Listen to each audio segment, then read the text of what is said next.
मंत्रिमंडल के मेरे सहयोगी श्रीमान राजनाथ जी,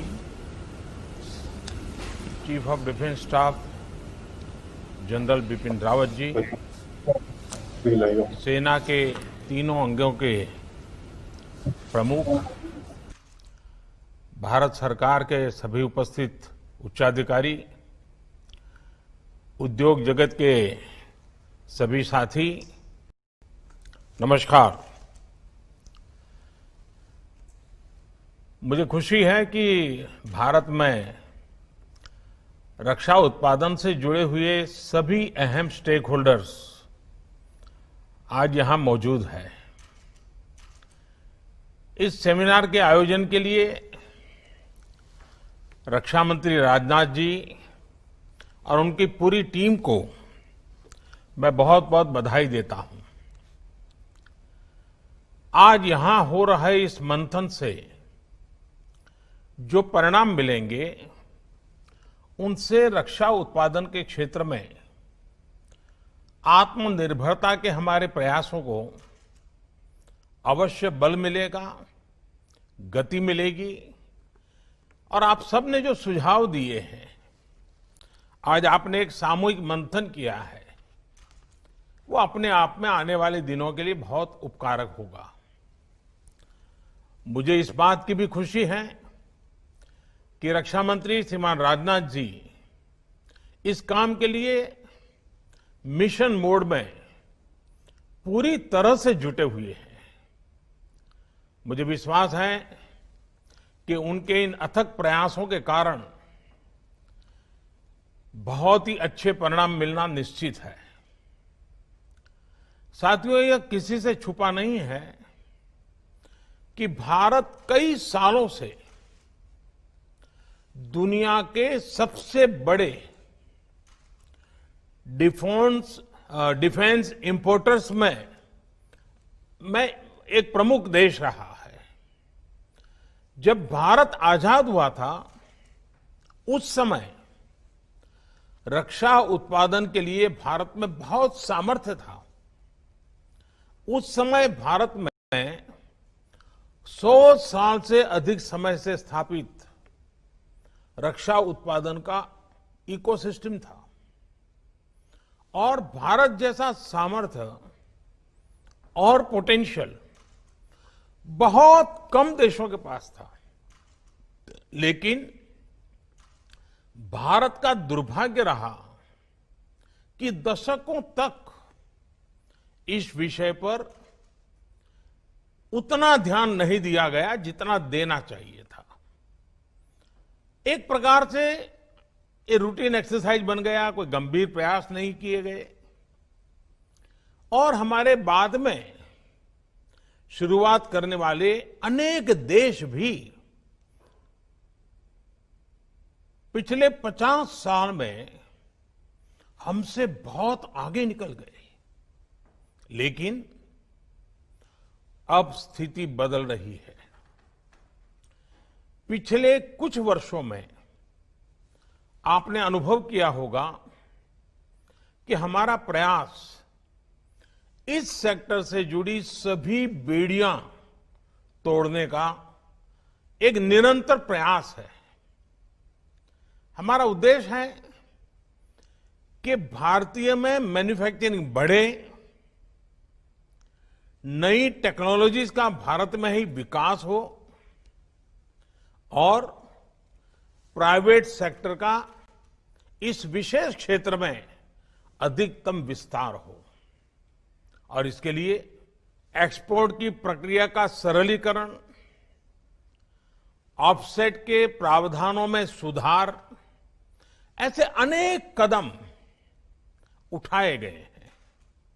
साथियों, मेरा मानना है कि इन कदमों से भी अधिक महत्वपूर्ण है रक्षा क्षेत्र में देश में एक नई मानसिकता हम सब अनुभव कर रहे हैं। एक नई मानसिकता का जन्म हुआ है।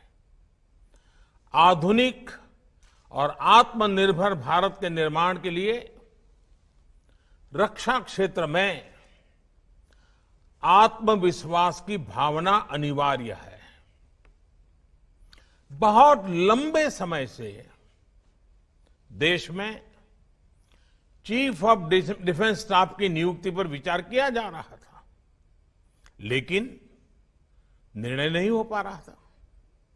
यह निर्णय नए भारत के आत्मविश्वास का प्रतीक है। बहुत लंबे समय तक रक्षा उत्पादन में विदेशी निवेश की अनुमति नहीं थी। श्रद्धेय अटल जी की सरकार के समय यह नई पहल की शुरुआत हुई थी। हमारी सरकार आने के बाद इसमें और सुधार किए गए और अब पहली बार इस सेक्टर में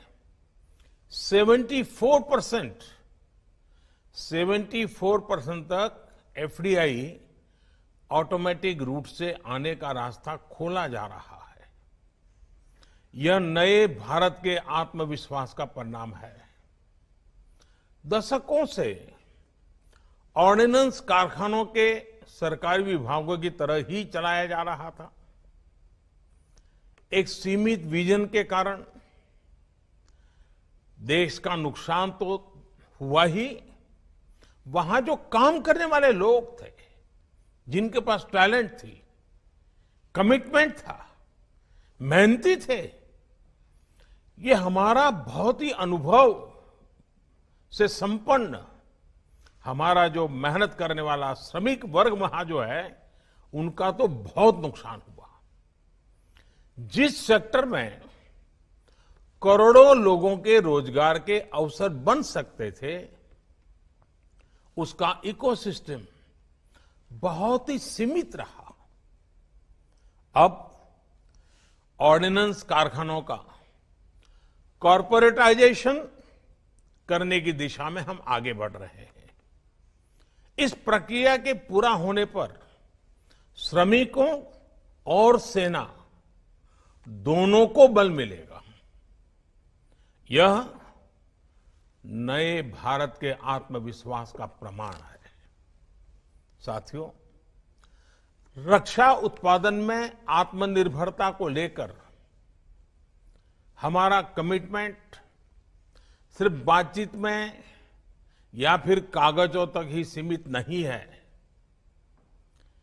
इसके कार्यान्वयन के लिए एक के बाद एक ठोस कदम उठाए गए हैं।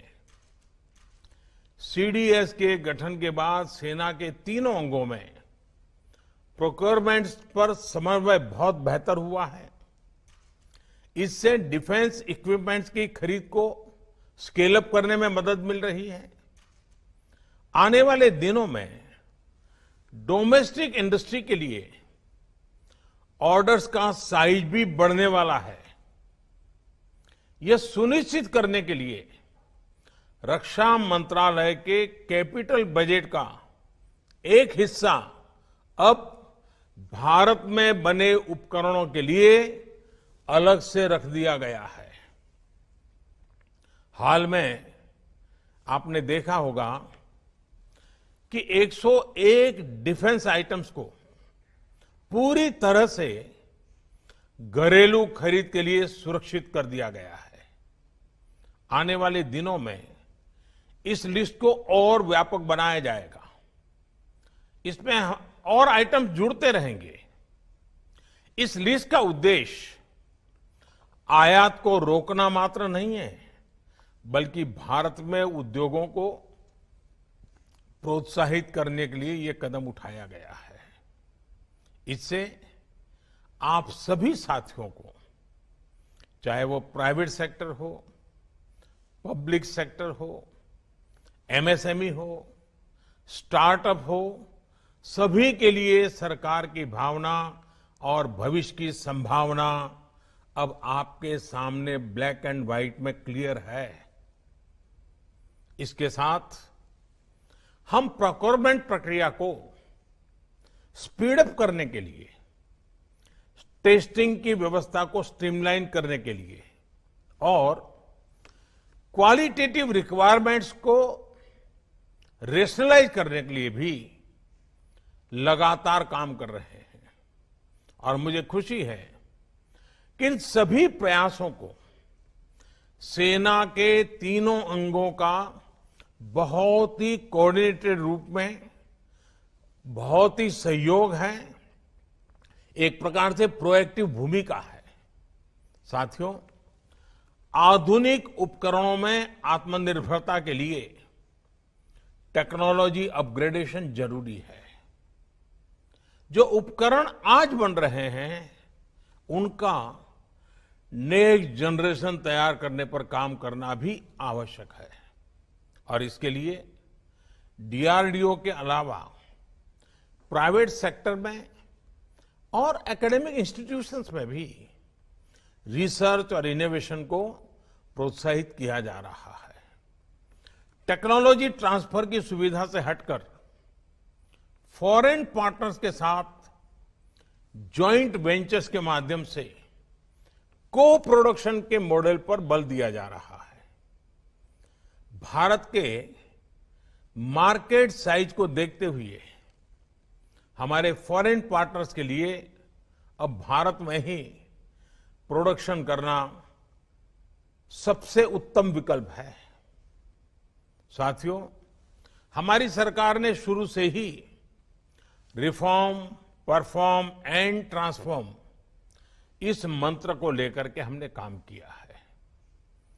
रेड टेपिज्म कम करना और रेड कारपेट बिछाना, यही हमारा प्रयास रहा है।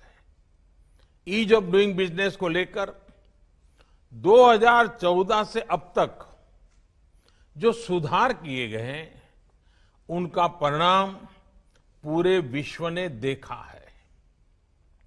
Intellectual property, taxation, insolvency and bankruptcy, यहां तक कि स्पेस और एटॉमिक एनर्जी जैसे बहुत कठिन और जटिल ऐसे जो विषय माने जाते हैं उन विषयों पर भी हमने रिफॉर्म्स करके दिखाए हैं।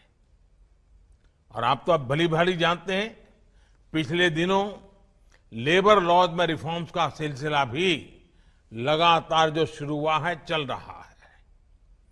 कुछ साल पहले तक इस प्रकार के विषयों पर सोचा भी नहीं जाता था और आज ये रिफॉर्म्स जमीन पर उतर चुके हैं।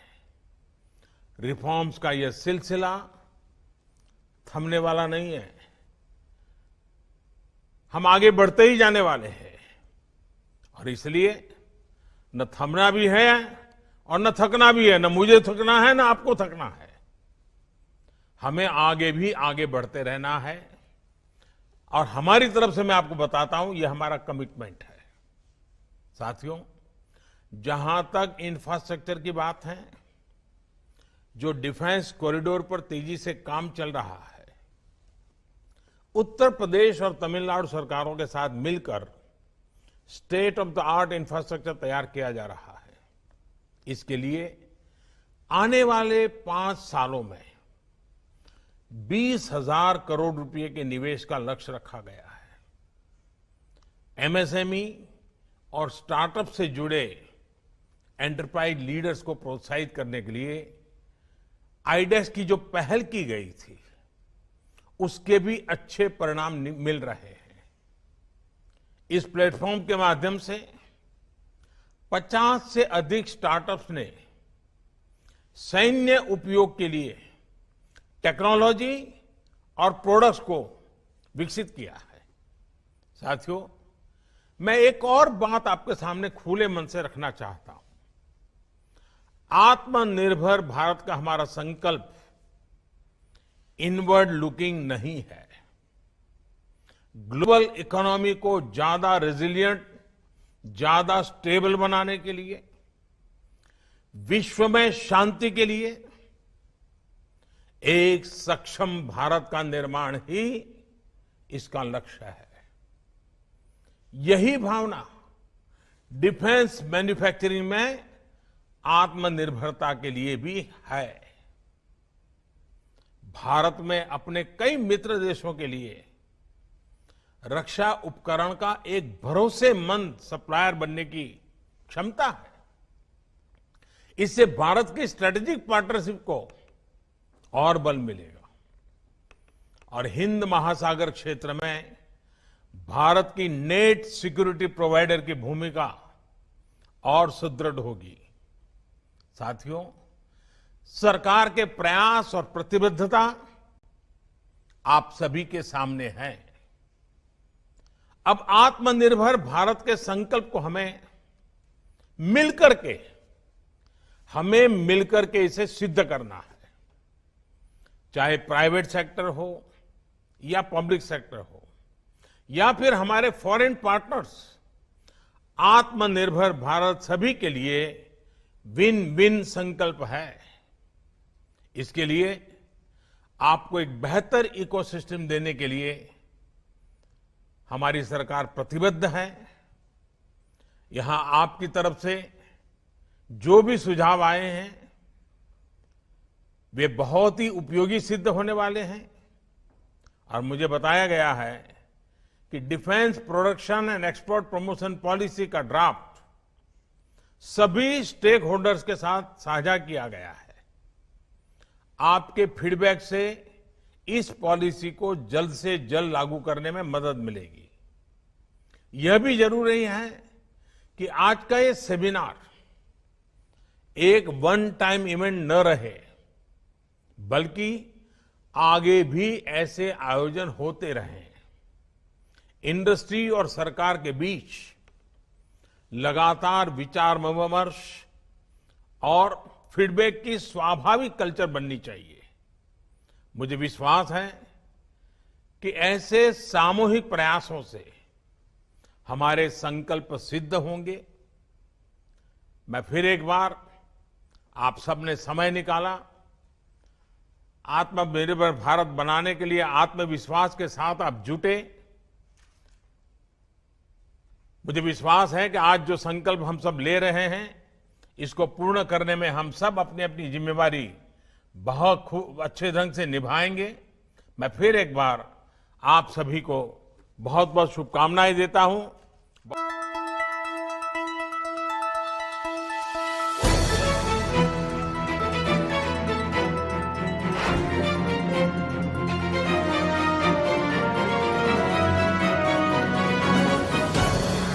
For watching, thanks for subscriber. For watching, thanks for subscriber. For watching, thanks for subscriber. For watching, thanks for subscriber. For watching, thanks for subscriber. For watching, thanks for subscriber. For watching, thanks for subscriber. For watching, thanks for subscriber. For watching.